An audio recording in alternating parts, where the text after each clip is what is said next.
Assalamualaikum warahmatullahi wabarakatuh. Kembali lagi di channel Berita Mistis. Untuk kisah kali ini masih melanjutkan dari kisah yang sebelumnya, yaitu sebuah kisah yang berjudul Teror Neipa. Sebuah kisah yang diambil dari KBM, tulisannya akun yang bernama Ramdan Nahdi. Sebelum kita masuk ke ceritanya, tekan dulu tombol like video ini dan jangan lupa tekan juga tombol subscribe channel ini. Dan nyalakan juga lonceng notifikasinya agar tidak ketinggalan cerita-cerita baru dari channel ini. Dan bagi teman-teman yang ingin membaca langsung ceritanya, nanti silakan saja kunjungi linknya yang nanti akan saya sertakan di kolom deskripsi. Dan seperti apa untuk kelanjutan kisah ini? Langsung saja kita simak berikut ini.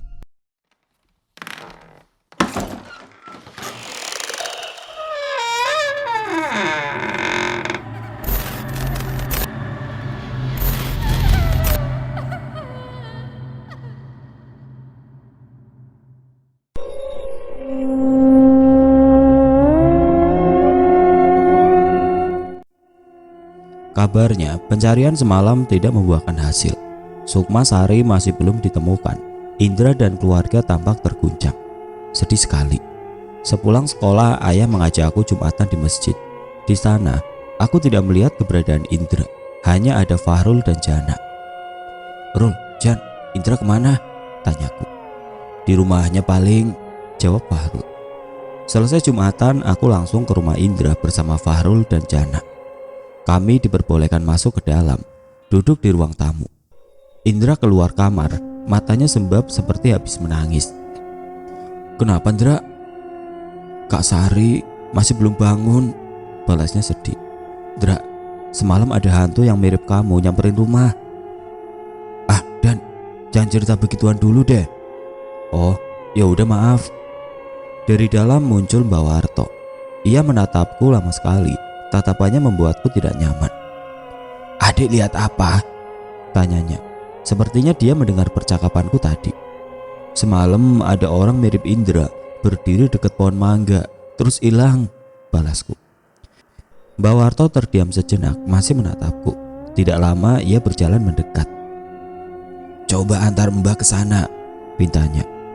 Aku pun berjalan keluar, pergi ke tempat sosok yang menyerupai Indra terlihat semalam. "Di sini, Mbah," ucapku. "Dia ngomong sesuatu enggak?" tanyanya. "Ngomong apa?" "Dia ada di sana." "Itu aja?" "Iya." "Di sana. Apa Adek ingat di mana?" "Di sana." Aku menunjuk ke puncak pohon mangga. Mbak Warto kembali memejamkan mata. Tidak lama ia membuka mata. "Ternyata di sini," ucapnya dengan raut wajah senang. Tangan kanannya bergerak seperti menarik sesuatu dari pohon mangga. Lalu dia membuka mata, tersenyum ke arahku. "Makasih, Dek," ucapnya. Jujur saat itu aku bingung, kenapa Mbak Warto mengucapkan terima kasih pada aku. "Sukma Sari sudah ketemu, ada di puncak pohon ini," sambungnya. Aku, Fahrul, Jana dan Indra hanya bengong, tidak mengerti apa yang terjadi. Mbak Warto kembali ke rumah Indra. Tidak lama Sari pun sadar. Bu Ani dan anggota keluarga lain datang ke rumahku untuk mengucapkan terima kasih. "Padahal bukan aku yang menemukannya, tapi sosok itu," ucapku dalam hati. Sesudah sadar, Sari pun bercerita tentang apa yang terjadi pada malam itu. Kamar Sari terletak tidak jauh dari pintu belakang yang berbatasan langsung dengan rumah Neipa. Jika masuk dari pintu belakang, di kiri ada area dapur dan kanan ada kamar mandi. Di samping kanan kamar mandi itulah kamarnya. Malam itu sekitar jam 11 malam, Sari masih mengerjakan PR sekolahnya. Ia duduk di meja belajar yang menghadap jendela. Jendela yang hanya berani ia buka setiap siang hari. Terdengar orang batuk di balik jendela. Kaget sekaligus takut, spontan Sari melompat ke atas tempat tidur, samping meja belajar. Ia sangat yakin jam segitu tidak mungkin ada orang yang berani melewati gang samping. Apalagi semenjak banyak teror yang terjadi. Ia pun berbaring sambil memegang selimut, siap-siap menutup tubuhnya dengan selimut. Trak, trak. Seseorang seperti sedang membuka slot besi pintu belakang. Deritan engsel pintu belakang terdengar jelas, menandakan ada yang membukanya. Sari kira ada orang yang keluar malam-malam, ucap Sari.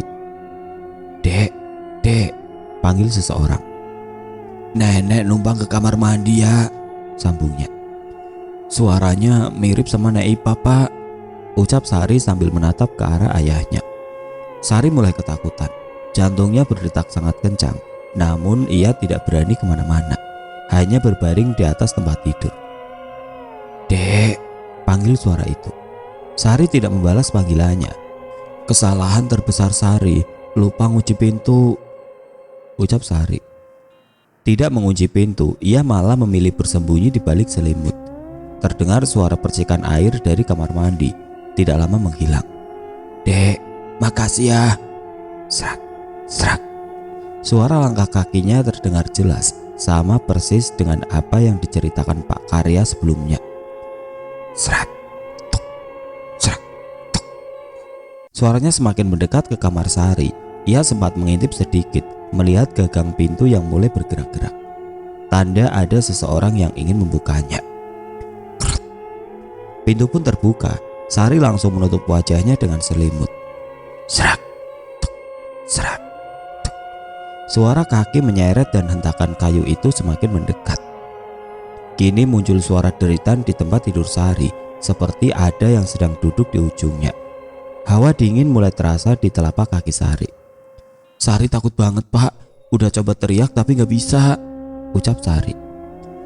Hawa dingin menghilang, berganti dengan suara kursi meja belajar yang bergeser. Dek, jangan tidur malam-malam, ucap suara itu lirih. Sari sudah gemetar ketakutan, nyaris buang air kecil di celana. Kali ini ia merasa ada seseorang duduk di ujung tempat tidur, tepat di samping kepalanya. Ia memegang selimut erat-erat sambil berusaha berdoa.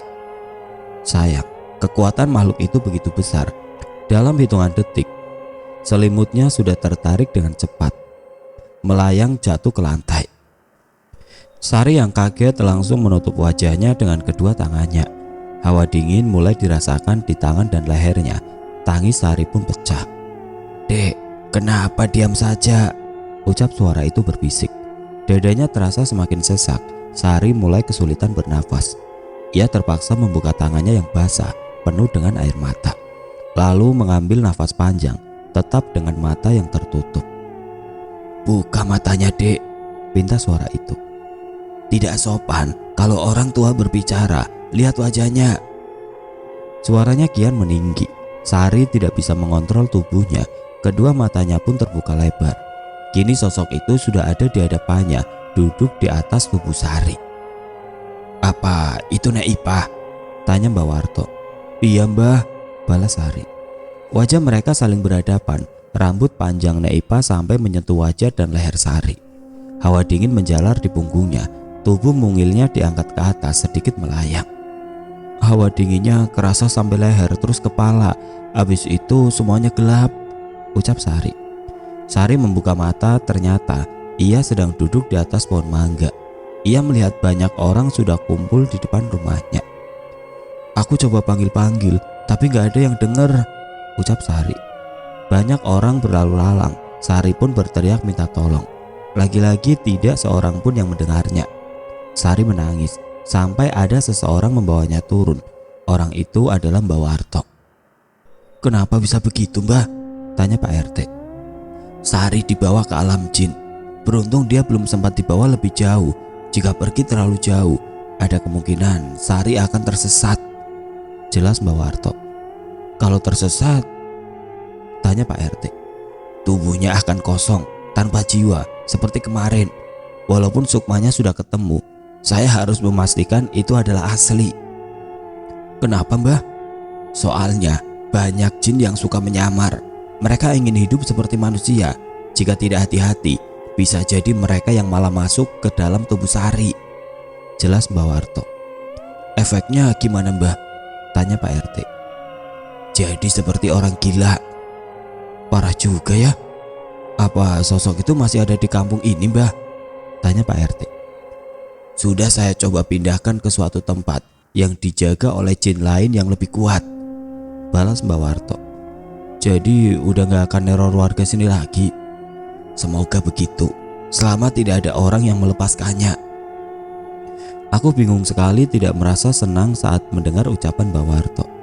Malah terasa sedih, aneh bukan? Ada perasaan tidak ikhlas jika Naipah pergi. Kutepis perasaan itu setelah melihat senyuman di wajah keluarga Indra yang sudah kembali. Indra, main kelereng yuk, ajakku. Ayo, Indra bersemangat. Kangen 2 hari ini gak main, sambungnya. Kondisi kampung sudah seperti sedia kala, aman dan tentram tanpa gangguan Naipah. Pak Karya beserta istrinya sudah kembali menempati rumahnya. Anak-anak mulai berani bermain di lapangan. Sumur pun sudah dibuka kembali. Jadi Mbak Ratna tidak perlu meminta air ke tetangganya lagi. Malam hari terlihat Mang Udin sudah mulai kembali berjualan. Aku kangen sama mie tek-tek buatannya. Terlintas sebuah pertanyaan di pikiranku, kemana anak kecil itu? Sepertinya aku perlu mengucapkan terima kasih. Berkatnya, kini aku cukup terkenal di kampung. Bahkan sampai kampung tetangga. Namun sekarang kenapa ia juga ikut menghilang? Dan nanti sore main ular tangga yuk, ajak Randa, anak tetangga depan rumah. Ayo, ajak yang lain tapi ya biar rame, balasku. Kan cuma bisa berempat. Ya kan bisa ajak Fahrul sama Indra. Ya udah, kamu aja yang ajak. Walaupun Randa ini tinggal di depan rumah, tapi kami jarang main bersama. Mungkin karena dia termasuk anak rumahan yang tidak boleh keluar jauh dari rumahnya. Habis asar kami mulai bermain, duduk di balai kayu depan rumah Randa. Permainannya seru, sampai kami lupa kalau sebentar lagi waktu maghrib. Bu Ani sudah memanggil Indra untuk segera pulang. Ia pun bergegas berlari ke rumahnya. Duh, padahal bentar lagi selesai, ucap Randa. Iya, main pulang aja dia, timpalku. Tidak lama adzan maghrib berkumandang. Dani, pulang, ibu berteriak dari depan rumah. Iya bentar, sahutku. Ya walaupun teror Naipah itu sudah tidak ada lagi, tapi memang sebaiknya anak-anak tidak berada di luar rumah ketika maghrib. Soalnya kata Pak Ustadz, kalau maghrib banyak jin yang berkeliaran. Udah, bubar, pulang yuk, ajak Fahrul. Iya, udah diomelin juga, balasku. Saya bersiap-siap pulang, mencari sendal di kolong balai. Tidak ada. Loh, sendal kemana ini? Tanyaku bingung. Rul, ndak, lihat sendal nggak? Sambungku. Nggak lihat, balas mereka kompak. Aduh, pasti kerjaan si Indra. Aku pun pulang tanpa menggunakan sendal, berjalan perlahan karena banyak kerikil. Baru masuk ke halaman, tiba-tiba terdengar. Shh, shh. Aku celingak-celinguk mencari sumber suara itu. Ternyata arahnya dari rumah Indra. Ah, bener kan? Si Indra yang ngumpetin sendal, pikirku. Lihat aja nanti. Aku kesal lalu lanjut berjalan. Shh, shh. Kali ini diikuti suara tawa anak kecil. Jelas sekali suaranya dari samping rumah. Saat kulihat ke atas pohon mangga, ternyata ada sesosok anak kecil sedang duduk di sana, melambaikan tangan. Takut, aku berlari masuk ke dalam rumah. Namun ibu sudah menghadang di balik pintu. Dani, kalau nggak pakai sendal jangan langsung masuk rumah, omel ibu. Cuci kaki dulu sana, ibunya. Tapi bu, balasku. Buruan cuci kaki dulu di kamar mandi, perintahnya lagi. Tadi Dani pakai sendal kok bu, terus diumpetin Indra. Aku berusaha membela diri, tidak ingin pergi ke kamar mandi karena harus melewati samping rumah. Apalagi setelah melihat anak kecil di atas pohon mangga. Jangan bohong, ibu lihat sendalnya ada di pintu belakang kok, balas ibu. Kok bisa? Tanyaku bingung. Udah, cuci kaki sana. Cukup lama aku hanya berdiri di teras, memikirkan apa langkah yang akan kuambil. Sebuah ide muncul. Kenapa tidak lari saja? Aku mengambil ancang-ancang untuk berlari sekencang mungkin. Sukses, hantu anak kecil itu tidak muncul. Setelah cuci kaki, aku langsung menuju kamar. Sekitar pukul 10 malam, aku sudah tidur. Lagi-lagi bermimpi di sebuah ruangan gelap. Ruangan gelap yang sama seperti sebelumnya. Apa kau mencariku? Tanya suara dari dalam kegelapan. Suara yang sama dengan anak kecil itu. Iya, balasku singkat. Lalu kenapa kamu takut melihatku? Tanyanya lagi. Jadi anak kecil di pohon mangga itu kamu? Aku balik bertanya. Iya, itu aku. Apa kamu mau melihatnya lebih dekat? Tawarnya. Tidak, aku takut. Aku tidak menakutkan. Tiba-tiba ruangan berubah menjadi terang benderang. Saking terangnya aku sampai memincingkan mata, silau. Perlahan mataku mulai terbiasa. Dari kejauhan terlihat seorang anak mendekat. Ia terus mendekat, sementara aku hanya berdiri mematung. Kini ia sudah berada di hadapanku. Hai, namaku Dirga, sapanya dengan senyum mengembang. Jadi, kamu anak kecil itu? Tanyaku. Aku tidak menakutkan, bukan? Kutata perlahan setiap inci tubuhnya. Ia seperti anak kecil biasa, bahkan parasnya lebih menawan dariku. Kulitnya berwarna putih kecoklatan, rambutnya ikal, tertutup sebagian oleh kain hitam yang melingkar di kepalanya. Ia mengenakan lengan panjang berwarna putih bersih dan celana pendek berwarna coklat. Apa ini wujud aslimu? Dirga menganggukkan kepala. Berapa umurmu? Tanyaku. Aku lebih tua darimu, umurku 9 tahun. Entah mengapa tiba-tiba ekspresi wajahnya berubah seperti ketakutan. Sorot matanya mengarah ke belakangku.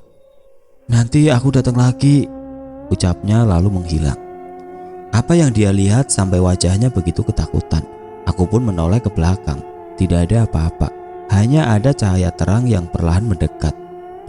Tidak lama cahaya itu menyorot wajahku, hingga akhirnya aku pun terbangun dari tidur. Lalu mengambil posisi duduk sambil membayangkan mimpi tadi, terutama tentang sosok yang baru kutemui Dirga. Efek dari mimpi semalam membuatku semakin penasaran dengan Dirga. Sepulang sekolah, aku berdiam diri di kamar sendirian. Akbar belum pulang sekolah. Aku membaringkan badan di atas tempat tidur sambil menatap langit-langit. Bayang-bayang sosok Dirga tiba-tiba muncul di benakku. Ada sebuah keinginan untuk bertemu dengannya, soalnya aku masih belum mengucapkan terima kasih padanya. Tok, tok. Sebuah ketukan di jendela membuyarkan lamunanku. Spontan aku menoleh ke sana, hanya terlihat gorden yang menutup jendela. Dani, panggil seseorang. Suaranya sangat mirip dengan Dirga.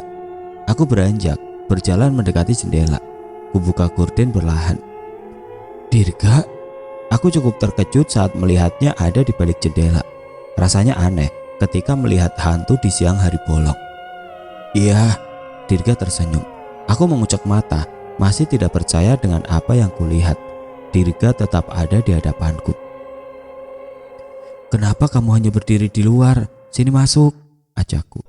Tidak bisa, ia menolak. Kenapa? Macan itu melarangku masuk, balasnya. Macan? Aku bingung dengan ucapannya. Tidak mungkin ada seekor macan di sekitar rumahku. Ada seekor macan di pintu depan rumahmu, jelasnya. Macan besar, apa dia jahat? Dia menakutkan, badannya besar sekali, matanya merah menyala, taringnya panjang dan... Dirga menghentikan ucapannya, matanya melihat ke arah lain, wajahnya pun terlihat ketakutan. Aku pergi dulu, sekarang macan itu sedang menatapku marah. Dirga pun menghilang. Macan besar yang menakutkan. Kenapa ia melarang Dirga masuk ke dalam rumah? Yang jelas, gara-gara ucapan Dirga tadi, aku jadi takut setiap kali melihat pintu depan. Dirga, Dirga, panggilku pelan saat Akbar sedang menonton TV. Iya, terdengar suara dari balik jendela. Kenapa kamu tadi siang tiba-tiba pergi? Tanyaku. Kan aku sudah bilang, macan itu menatapku marah dan menyuruhku pergi. Jahat sekali dia. Iya. Terus gimana caranya supaya kamu bisa masuk ke kamar ini? Aku pernah masuk ke kamarmu. Masa kamu lupa? Aku mengerutkan kening, memikirkan ucapannya itu. Oh iya, aku ingat. Waktu kamu bilang ada yang marah itu kan? Iya, aku hanya bisa masuk sebentar. Takut si macan itu tahu. Jadi gimana caranya biar kamu bisa masuk kamar ini lebih lama? Kamu kesini dulu, nanti aku kasih tahu. Aku berlari keluar kamar menuju samping rumah. Dan mau kemana malam-malam? Tanya Akbar. Ke samping bentar, balasku. Awas lo, ada setan. Akbar menakutiku. Biarin. Aku sudah berada di samping rumah. tapi Dirga tidak terlihat. Sapanya yang tiba-tiba muncul di belakangku. Wah, teriakku kaget. Dirga, jangan muncul tiba-tiba begitu, protesku. Aku cuma mau mengetesmu, ternyata kamu masih penakut. Ayo, jelaskan gimana caranya. Tutup matamu, perintahnya. Seketika udara dingin terasa di punggungku, ditambah ada beban yang lumayan berat di pundakku. Sudah, kamu boleh buka mata. Aku baru sadar ternyata Dirga sudah naik ke punggungku. Pantesan berat. Ayo cepat masuk ke rumah, aku tidak bisa lama-lama begini, perintahnya. Aku masuk ke rumah, berjalan agak cepat ketika melewati pintu depan. Khawatir macan itu tahu keberadaan Dirga. Dan Akbar memanggilku. Aku memilih tidak menghiraukannya, langsung menuju kamar. Udah kan, turun dong, berat nih, pintaku. Ini mau turun kok, ucapnya. Macan itu tidak tahu aku masuk ke dalam rumah. Dirga tertawa girang. Aku pun ikut tertawa. Sekarang kamu sudah bisa masuk ke kamarku kan? Iya, karena kamu sudah mengizinkan. Jadi sekarang aku bisa keluar masuk kamar ini. Ya udah, sekarang aku mau tidur. Wis. Dirga cemberut lalu menghilang. Pagi menyapa. Aku berteriak. Berisik pagi-pagi teriak, omel Akbar yang tidur di sampingku. Aku menggaruk-garuk kepala. Dirga, jangan muncul tiba-tiba begitu, bisikku. Apa Dan? Tanya Akbar. Nggak apa-apa, balasku. Lah, tadi ngomong sama siapa? Lagi ngomong sendiri aja. Kayak orang gila. Akbar lanjut tidur. Tuh kan gara-gara kamu, ucapku pada Dirga. Dia malah tertawa. Aku bangkit dari tidur, berjalan keluar kamar. Dirga, aku mau nonton kartun. Kamu mau ikut? Bisikku sebelum keluar kamar. Apa itu? Sini ikut ke ruang tamu, aku kasih ujuk, ajakku. Tidak bisa, nanti macan itu bisa melihatku. Kalau aku diterkam gimana? Lagi-lagi si macan itu. Ya sudah, aku mau ke ruang tengah. Kamu mau di sini atau pergi lagi? Aku mau kembali ke tempatku saja, ucapnya pamit lalu menghilang. Akbar sedang tidak ada di rumah, jadi aku bisa main di kamar sendirian. Aku mengambil box berisi mainan, lalu memanggil Dirga. Tidak butuh waktu lama, dia sudah ada di hadapanku. Dirga, temani aku main, pintaku seraya mengatur posisi mainan. Main apa ini? Kamu lihat aku main saja. Aku lupa kalau dia tidak bisa menyentuh mainan-mainan itu. Dirga, aku boleh tanya sesuatu? Boleh. Kamu yang kemarin pindahkan sendalku ya? Bukan, itu ulah anak yang tinggal di samping rumahmu. Oh Indra, benar berarti pemikiranku itu ulahnya. Dirga, kamu biasanya main apa? Kamu mau lihat? Bagaimana caranya? Seperti biasa, pejamkan matamu, pintanya. Jangan takut dan kaget jika melihat sesuatu, sambungnya. Aku memejamkan mata. Awalnya terlihat gelap sekali. Maju Dani, jangan diam saja, terdengar suara Dirga. Aku berjalan maju dan melihat ada sebuah pintu bercahaya. Masuk ke sana, pintahnya. Aku membuka pintu. Tiba-tiba di hadapanku sudah ada gunung. Kuedarkan pandangan. Ternyata aku ada di sebuah desa. Sebagian besar rumahnya terbuat dari kayu, beratapkan jerami. Banyak orang berlalu lalang, berpakaian mirip sekali dengan yang Dirga kenakan. Tutup matamu, bukan di sini. Suara Dirga kembali terdengar. Ketika membuka mata, aku sudah berada di tempat lain, sebuah lahan kosong. Ada banyak anak yang sedang bermain di sana. Salah satunya itu Dirga. Anak-anak itu saling berpegangan tangan, membentuk sebuah lingkaran besar. Dirga ada di luar lingkaran, mengejar salah seorang anak lainnya. Ketika temannya itu masuk ke dalam lingkaran, teman lainnya yang membentuk lingkaran akan otomatis jongkok, sehingga Dirga tidak bisa masuk. Permainan apa ini? Tanyaku. Ayam-ayaman, permainan kesukaanku. Kenapa kamu mengejarnya? Aku adalah musang, sedangkan dia itu ayam. Seekor musang harus menangkap ayam buruannya hingga dapat. Jelasnya serius. Oh, seru juga ya. Kamu mau lihat yang lain? permainan lain? Bukan, kali ini janji jangan takut. Siap. Aku berada di depan sebuah rumah panggung yang cukup besar. Masuk, perintah Dirga. Aku berjalan masuk ke dalam rumah, sebuah rumah besar yang terbuat dari kayu. Bagian lantai, dinding, furniturnya pun terbuat dari ukiran kayu. Dirga muncul masuk ke sebuah ruangan. Aku pun mengikutinya. Ini kamarku, ucapnya datar dengan tatapan kosong. Kami berdiri di tengah kamar cukup lama. Sudah saatnya, ucap Dirga. Dar, dar. Terdengar suara kencang dari luar rumah. Suaranya mirip sekali dengan senapan. Sayup-sayup terdengar jeritan anak-anak. Wanita dan pria saling bersaut-sautan. Aku menatap Dirga. Matanya terus tertuju pada lemari kayu di kamarnya. Ada sosok yang mirip Dirga masuk ke dalam kamar, diikuti oleh seorang wanita. Itu ibumu? Tanyaku. Iya, balasnya singkat masih menatap lemari. Ibunya menyuruh Dirga bersembunyi di kolong kasur. Ia berkata, apapun yang terjadi jangan pernah keluar. Setelah itu ia pergi keluar kamar. Tidak lama kemudian terdengar suara gedoran di pintu depan. Dar. Suara tembakan terdengar kencang, diikuti jeritan seorang wanita. Dirga keluar dari kolong kasur, lalu bersembunyi di dalam lemari. Terlihat seorang pria masuk ke dalam kamarnya. Tubuhnya tinggi berseragam coklat muda, kulitnya putih, matanya biru dengan rambut sedikit pirang dan sepatu boot yang besar. Ia membawa senapan. Orang itu mengobrak-abrik kamar Dirga seperti mencari sesuatu. Kemudian ia melangkah mendekati lemari. Kriat. Ia membuka pintu lemari. Terlihat Dirga yang menangis ketakutan. Ia menyeret tubuh kecil Dirga keluar dari lemari. Kemudian dipukul dan ditendang. Ah! Dirga menjerit kesakitan. Diikuti isak tangis. Namun pria itu tidak berhenti-henti memukulnya. Hingga akhirnya Dirga pun tumbang, tergeletak di lantai. Darah segar mengalir di mulut serta wajahnya.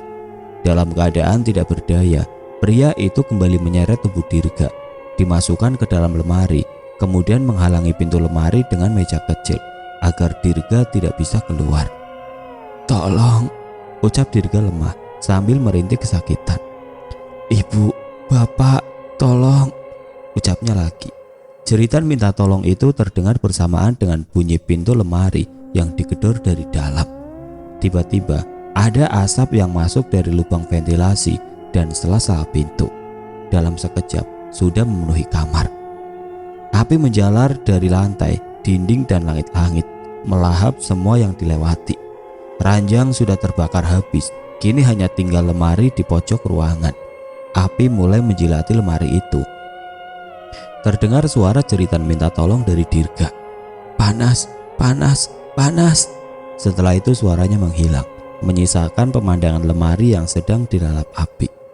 Mataku terbelalak melihat kejadian memilukan itu. Sampai aku tidak sadar, Dirga pun ikut lenyap di balik tebalnya asap. Dirga, Dirga. Aku mencoba memanggilnya. Duk, duk. Dan buka pintunya, teriak Akbar dari luar kamar.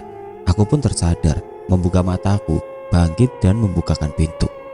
Ngapain sih dikunci segala? Ucap Akbar. Aku terdiam, masih terbayang jelas kejadian memilukan tadi. Kemudian air mataku mulai tidak terbendung, menangis sambil memeluk Akbar. Kenapa ini anak? Tanya Akbar heran. Kedekatanku dengan Dirga membuat pertemanan dengan Indra dan Fahrul semakin renggang. Aku jarang sekali bermain dengan mereka, lebih banyak menghabiskan waktu di dalam kamar bermain bersama Dirga. Abah mulai curiga dengan perubahan sikapku itu, lalu mengajakku berbicara empat mata. Dek, adik kenapa? Tanya Abah. Enggak kenapa-napa, Bah, balasku. Kok jarang main sama Indra dan Fahrul? Apalagi marahan? Enggak, Bah, emang pengen main sendiri aja di kamar. Abah pernah dengar adik ketawa-ketawa sama ngomong sendiri di kamar. Itu lagi main sama siapa? Dibilang sendirian, balasku kesal.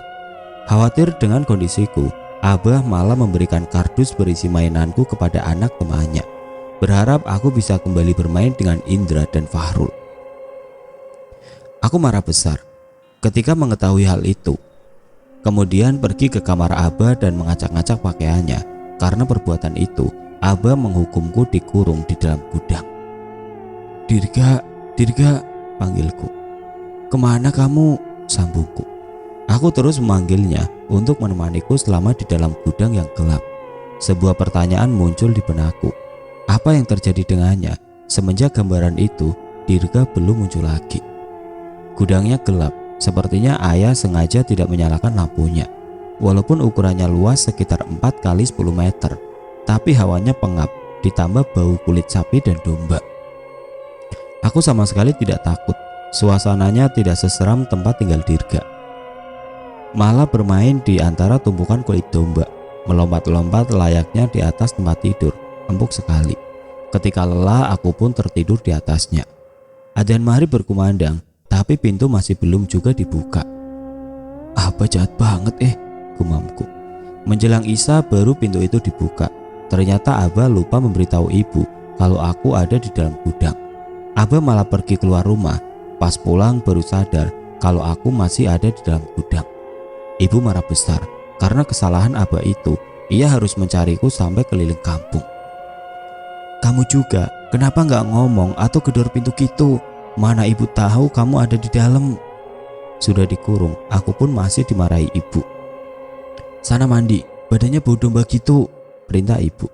"Temenin bu," ucapku manja. "Suruh Abah aja yang nemenin." "Mandi sendiri saja sana," Abah menolak. "Buang air kecil malam-malam aja sudah takut, apalagi mandi," ucapku dalam hati. Aku terpaksa pergi mandi sendiri, mengisi ember kecil dengan air, lalu mandi di dekat pintu belakang.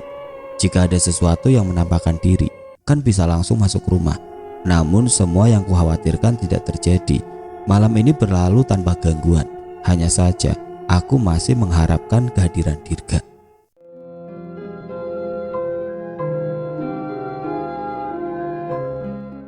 Oke teman-teman, sampai di sini dulu ceritanya. Nantikan kelanjutan kisah ini di video berikutnya. Agar tidak ketinggalan, klik tombol subscribe channel ini dan nyalakan lonceng notifikasinya. Wassalamualaikum warahmatullahi wabarakatuh.